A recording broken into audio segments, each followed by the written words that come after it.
Shalom, kami di sini akan berdiskusi dan membahas tentang tokoh-tokoh filsafat dengan pemikiran mereka. Saudari saya Wanda Lubalu akan membahas mengenai Aristoteles, saudari saya Fiona akan membahas mengenai Thales, dan saudari saya Reni akan membahas mengenai Socrates. Saya sendiri akan membahas mengenai Plato. Aristoteles adalah seorang filsuf Yunani, murid Plato dan guru dari Alexander yang Agung, yang hidup antara 384 Masehi sampai dengan 322 Masehi. Ia menulis tentang berbagai subjek yang berbeda: metafisika, puisi, logika, retorika, politik, pemerintahan, etnis, dan biologi dan sosiologi. Bersama dengan Socrates dan Plato, ia dianggap menjadi seorang di antara 3 orang filsuf yang paling berpengaruh di pemikiran Barat. Tentang pemikiran Aristoteles. Filsafat Aristoteles berkembang dalam 3 tahapan. Yang pertama, ketika dia masih belajar di Akademi Plato, ketika gagasannya masih dekat dengan gurunya tersebut, kemudian ketika dia mengungsi, dan terakhir pada waktu ia memimpin Lyceum mencakup 6 karya tulisnya yang membahas masalah logika yang dianggap sebagai karya-karyanya yang terpenting. Selain kontribusinya di bidang metafisika, fisika, politik, ilmu kedokteran, ilmu alam, dan karya seni. Merupakan hidup menurut rasio sebagai praksis keutamaan untuk mencapai kebahagiaan.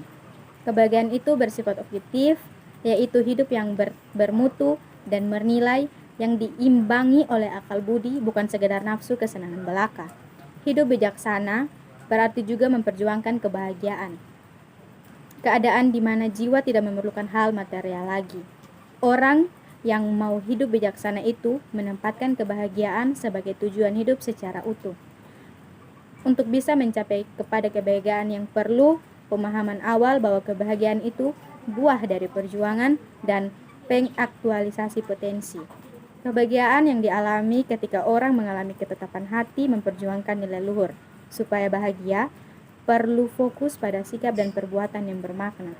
Mengembangkan polis dan berfilsafat merupakan sikap dan tindakan berani menghadapi tantangan akal budi untuk memperoleh kebahagiaan. Merenungkan hal luhur, menumbuhkan sifat kritis, merenungkan bijaksana merupakan hidup menurut rasio sebagai praksis keutamaan untuk mencapai kebahagiaan. Kebahagiaan itu bersifat objektif, yaitu hidup yang bermutu dan bernilai yang diimbangi oleh akal budi, bukan sekedar nafsu kesenangan belaka. Hidup bijaksana berarti juga memperjuangkan kebahagiaan, keadaan di mana jiwa tidak memerlukan hal material lagi. Orang yang mau hidup bijaksana itu menempatkan kebahagiaan sebagai tujuan hidup secara utuh. Untuk bisa mencapai kepada kebahagiaan yang perlu pemahaman awal bahwa kebahagiaan itu buah dari perjuangan dan pengaktualisasi potensi. Kebahagiaan yang dialami ketika orang mengalami ketetapan hati memperjuangkan nilai luhur. Supaya bahagia, perlu fokus pada sikap dan perbuatan yang bermakna. Mengembangkan polis dan berfilsafat merupakan sikap dan tindakan berani menghadapi tantangan akal budi untuk memperoleh kebahagiaan. Merenungkan hal luhur, menumbuhkan sifat kritis, sebagai cara dan jalan dalam mencapai kebahagiaan. Berikut adalah cara memandang kebahagiaan menurut Aristoteles.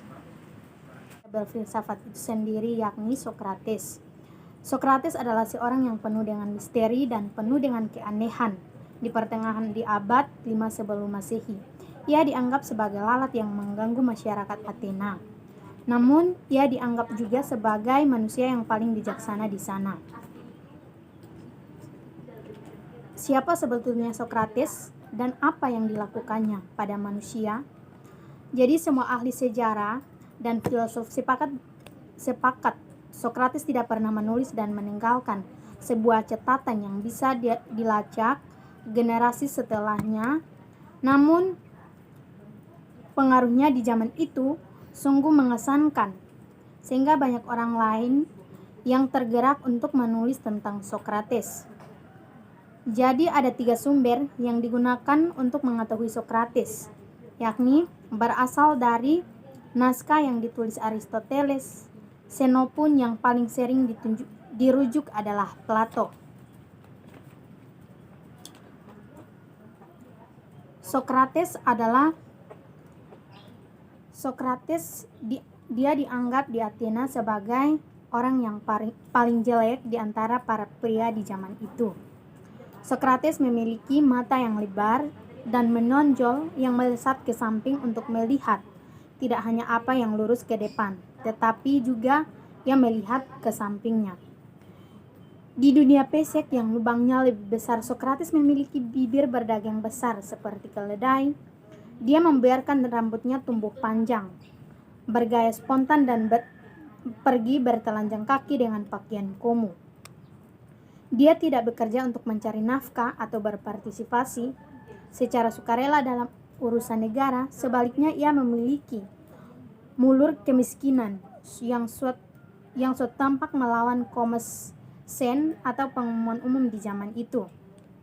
Kebiasaan Sokrates pergi ke pasar dan ke sejumlah tempat untuk bertemu dengan manusia, untuk berkumpul dan bercakap dengan berbagai orang yang berbeda tua, muda, pria, wanita, budak, merdeka, kaya, dan juga miskin. Sokrates bercakap dengan siapa saja yang bisa diajaknya dalam mode tanya jawab untuk menyelidiki masalah-masalah serius. Satu hal yang dilakukan pertama jika ia bertemu dengan siapapun adalah bertanya. Sokrates menanyai orang-orang tentang apa yang paling penting, misalnya keberanian, cinta, kehormatan, dan keadaan jiwa mereka secara umum. Sokrates tidak pernah peduli dengan orang yang diajaknya berbicara, mau atau tidak mau. Itu pula yang membuat dirinya mendapatkan julukan sebagai seekor lalat pengganggu Athena. Sokrates menggunakan metode yang dikenal sebagai dialog, yang artinya melintasi atau menyeberangi, dan logos berarti kata atau nalar.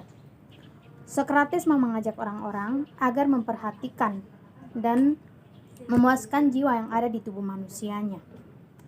Filsuf yang mengawali sejarah filsafat barat pada zaman ke-6 sebelum Masehi.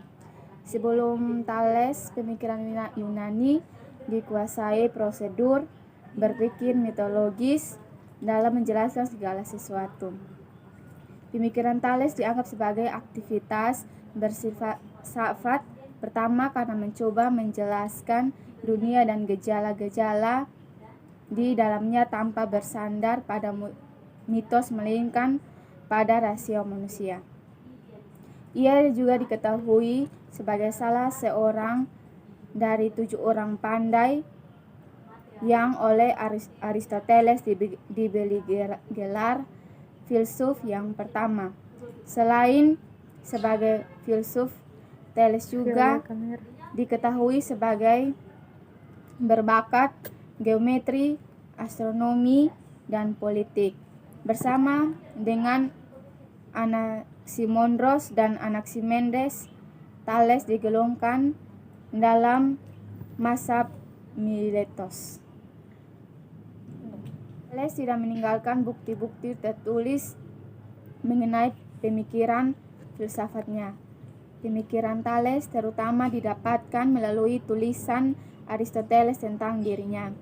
Aristoteles mengatakan bahwa Thales adalah orang yang pertama kali memikirkan tentang asal mula terjadinya dunia semesta. Karena itu, Thales juga dianggap sebagai perintis filsafat dunia. Thales menyatakan bahwa cairan adalah prinsip dasar dari segala sesuatu.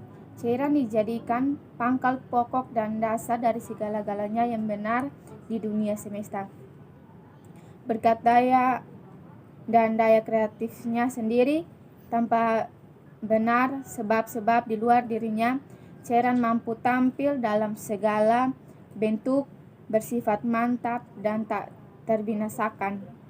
Argumentasi Thales terhadap pandangan tersebut adalah bagaimana bahan makanan semua makhluk hidup berisi cairan dan bagaimana semua makhluk hidup juga memerlukan cairan untuk hidup.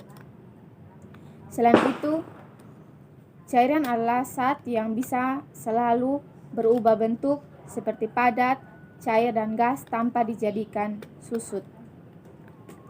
Selain itu, Ia juga mengemukakan pandangan bahwa bumi terletak di atas cairan. Bumi dipandang sebagai bahan yang satu kali keluar dari laut dan selanjutnya terapung-apung di atasnya.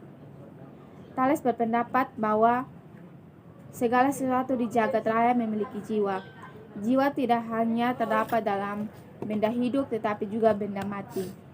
Teori tentang materi yang berjiwa ini disebut hilesoisme. Argumentasi Thales didasarkan pada magnet yang dikatakan memiliki jiwa karena mampu menggerakkan besi. Baik, selanjutnya saya akan membahas mengenai filsuf atau tokoh filsafat, yaitu Plato. Plato sendiri lahir sekitar tahun 427 sebelum Masehi dan ia meninggal sekitar tahun 347 sebelum Masehi. Dia adalah seorang filsuf dan juga matematikawan yang secara spesifik berasal dari Athena.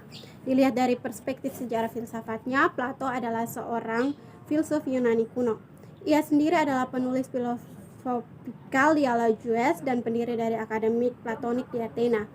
Ia adalah seorang tokoh yang mendirikan akademik pertama kali di dunia barat saat dalam perkembangan filsafat Yunani kuno dan filsafat barat secara umum. Nah, Plato ini gurunya adalah Socrates, muridnya sendiri adalah Aristoteles yang juga adalah seorang filsuf. Plato dikenal sebagai salah satu peletak dasar agama-agama barat dan spiritualitas. Nah, pemikiran-pemikiran Plato akan kita bahas berikutnya. Pemikiran Plato yang pertama berkaitan dengan republik. Itu adalah salah satu karya seninya yang dituangkan dalam sebuah sastra. Nah, apa itu republik? Republik yaitu karya yang berbicara dan membahas mengenai pemerintahan atau negeri. Karyanya republik itu berasal dari bahasa Yunani atau politeia yang berarti negeri. Di dalamnya berisi uraian garis besar pandangan pada keadaan ideal. Dia menulis hukum dan banyak dialog di mana Socrates dan peserta utama. Salah satu perumpamaan Plato termasyhur adalah perumpamaan tentang orang gua. Cicero mengatakan Plato adalah orang yang menulisnya. Berikutnya pemikiran-pemikiran dan pandangan Plato adalah mengenai ide, dan dunia indrawi. Lalu apa itu ide? Menurut Plato, ide adalah sebuah ide yang bukan dimaksudkan dengan kita orang-orang modern. Menurut Plato, ide tidak diciptakan oleh pemikiran manusia. Idea adalah dunia yang melampaui manusia. Maka ide tidak tergantung pada pemikiran manusia, melainkan juga manusia bergantung pada dunia ide. Jadi yang dimaksudkan Plato di sini adalah bukan hanya manusia yang memberikan idenya, tetapi juga dunia ide memberikan kepada manusia ide. Jadi kita dapat belajar dari dunia ide, dan dari dunia ideal itulah kita mendapat ide yang baru. Lalu bagaimana dengan dunia indrawi? Menurut Plato, dunia indrawi adalah dunia nyata yang mencakup benda-benda jasmani yang konkret yang dapat dirasakan oleh panca indera kita. Jadi dalam hal ini, segala sesuatu yang dapat dirasakan manusia, itulah yang dimaksudkan oleh Plato tentang dunia indrawi itu. Berikutnya mengenai dunia ide. Dunia ide adalah dunia yang hanya terbuka bagi rasio kita. Dalam dunia ini tidak ada perubahan. Semua ide bersifat abadi dan tidak dapat diubah. Salah satu contoh dari pandangan Plato ini yaitu mengenai kebenaran dan juga kebajikan. Plato tentang cinta itu, di sini Plato membagi cinta dalam 3 jenis. Yang pertama adalah cinta eros, yaitu cinta jasmania, cinta yang paling dasar di mana cinta ini didasarkan pada ketertarikan fisik. Nah, puncak tertinggi atau klimaksnya yaitu mengenai seks. Lalu kedua yaitu cinta filia atau cinta persahabatan, adalah cinta yang didorong oleh ketulusan hati semata-mata demi kesenangan orang lain. Cinta ini tidak memandang jenis kelamin. Berikutnya yang ketiga yang terakhir yaitu cinta agape atau cinta ketuhanan, merupakan level cinta paling tertinggi dan bukan hanya mengenai ketertarikan fisik, tidak ada hasrat seksual dan hasrat ingin memiliki.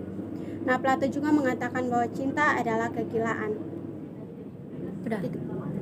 Tokoh-tokoh filsafat dan juga pemikiran-pemikiran mereka yang dapat kami jelaskan dalam diskusi kami ini. Semoga dapat membantu. Sekian dan terima kasih. Shalom.